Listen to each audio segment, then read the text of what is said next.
Hello बच्चों, आज हम n लगातार प्राकृत संख्या के वर्गों का योग के सवाल बना रहे हैं। इसी टाइप का जो भी आता है सारे सवाल को हम बारी बारी से करेंगे।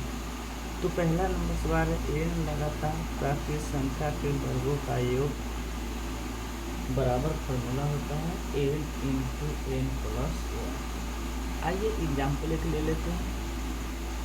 1 plus 2 plus 3 plus 4 dot dot dot 15 तक, मतलब यहाँ अंतिम में कितना है 15। n का मान अंतिम वाला होता है, यहाँ 15 है। तो इसका फॉर्मूला क्या लगाएंगे n इंटू n प्लस 1।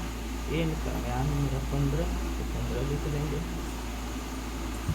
फिर n प्लस 1 तो n का मान 15 प्लस 1 करेंगे, 15 को रहने देंगे, 15 में 1 जोड़ेंगे 16, 15 में 16 से गुना करेंगे 240। ये इसका करेक्ट आंसर हो गया।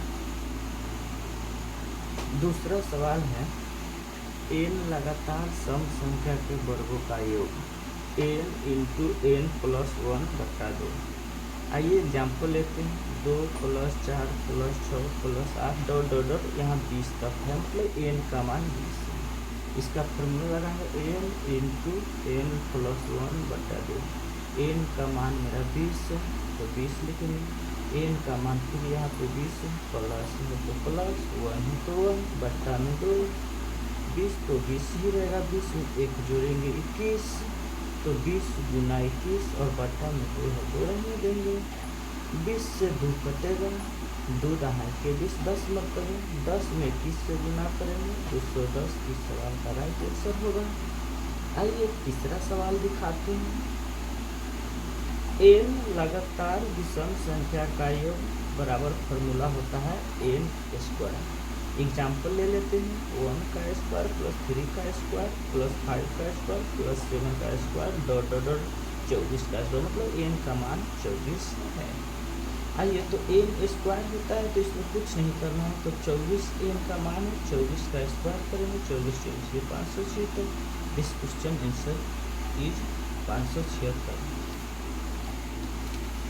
आइए दूसरा टाइप का सवाल हम सिखा रहे हैं, अब वर्ग के सिखा रहे हैं।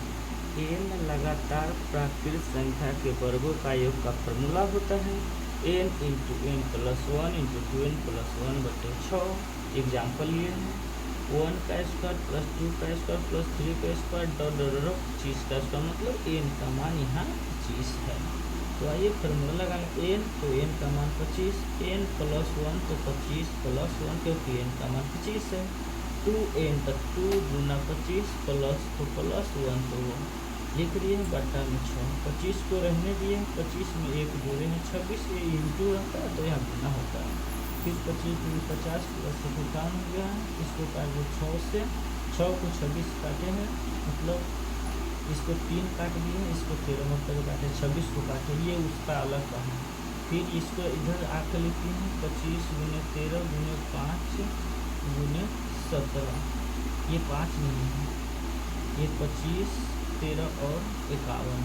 फिर इसको हम काट दिए 51 को, इस 51 को काट दिए हैं हम 17, मतलब ये 51 है, 51 को हम काट दिए हैं कितना है 17, मतलब 17 से 51, 25 गुने 13 गुने 17, 25 गुने 13 गुने 17 गुना किया है तो 55 से 25 आया।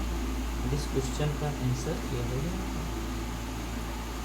फिर दूसरी सवाल, n लगातार सम संख्या के वर्गों का योग 2m into n plus 1 into 2n plus 1 बटा 3। ये सवाल एग्जाम्पल ले लिया। 2 का स्क्वायर प्लस 4 का स्क्वायर प्लस 6 का स्क्वायर डॉट डॉट 16 का स्क्वायर, तो यहाँ n का मान कितना है 16 है।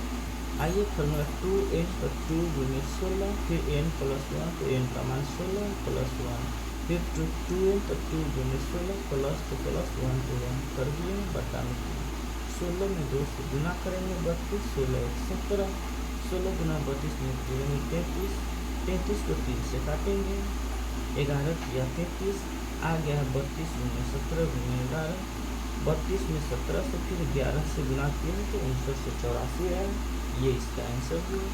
अंतिम सवाल है n लगातार विषम संख्या के वर्गों का फॉर्मूला होता है n into 4n square minus 1 बटा 3।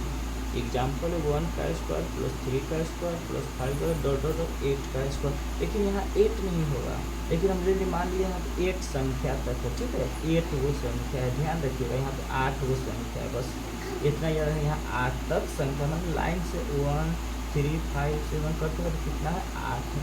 तो n का मान कितना है यहाँ 8, तो n का मान 8 रख दिए हैं। 4n स्क्वायर तो 4n स्क्वायर को 8 का स्क्वायर माइनस 1/3, 8 को रहने दिए 8 64 में 4 से गुना किए हैं तो 256 आया है। 256 में से 1 घटा है 255/3, 8 गुना 255/3, 3 से काटते हैं 255 को 85 में करें, 85 में 8 से गुना करें 680। ये इसका आंसर हुआ। नेक्स्ट पार्ट हम अभी जस्ट लेके आ रहे हैं।